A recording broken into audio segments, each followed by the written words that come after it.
It ranks amongst the most utterly disgusting crimes committed in recent memory.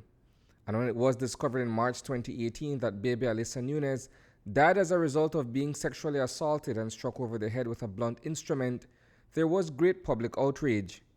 Allyssa was only 17 months old when she was left in the care of her stepfather in Maskall village. Her biological parents were no longer together, and Denika Flowers trusted her new boyfriend enough with custody of the toddler. The unthinkable happened under his watch. All these different scenarios or evidence they have found on the baby detecting that she had a gash to the head, probably more than likely.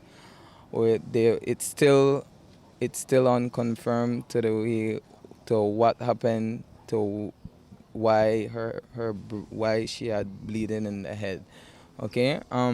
But what they can confirm on such note, she was abused. She was sexually abused also. Everybody know that. That dastardly act was reportedly committed by 21-year-old Everal Martinez, while the child's mother was said to have been away at work. Shortly after baby Allyssa was transported to the Carl Houston Memorial Hospital, her father, Terrence Nunez, received an ominous text message.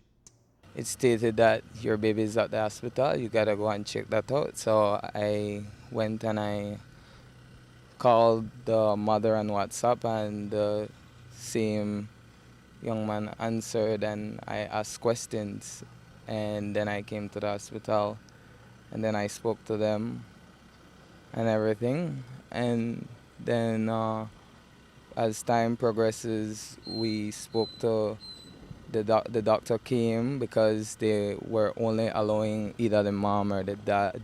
But then it came to a point whereby it was very severe, that the baby had many seizures before she came over to the KHMH. In the wake of her tragic demise, Alyssa's stepfather, now 22, has been ordered to stand trial for rape and murder. This morning, in the custody of a special team of police officers, Martinez was brought to court for a preliminary inquiry.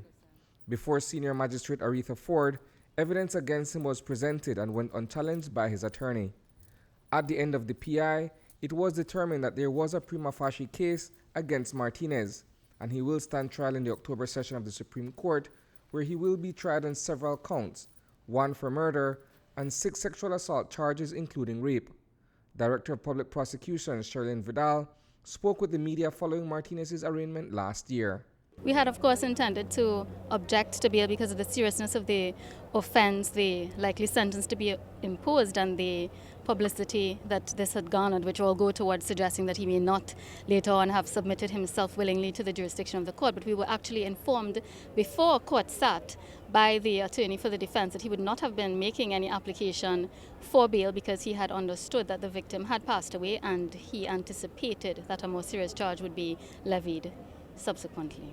Those charges came in the form of a litany of additional counts, including rape of a child, assault of a child by penetration, attempted rape of a child, attempted assault of a child under the age of 16, and attempted sexual assault of a child under the age of 16 by penetration. A total of 17 statements have been submitted for use against the defendant, as well as images from the scene of the incident and the autopsy conducted on baby Allyssa.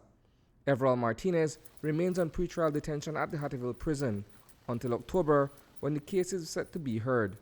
Reporting for News 5, I am Isani Cayetano.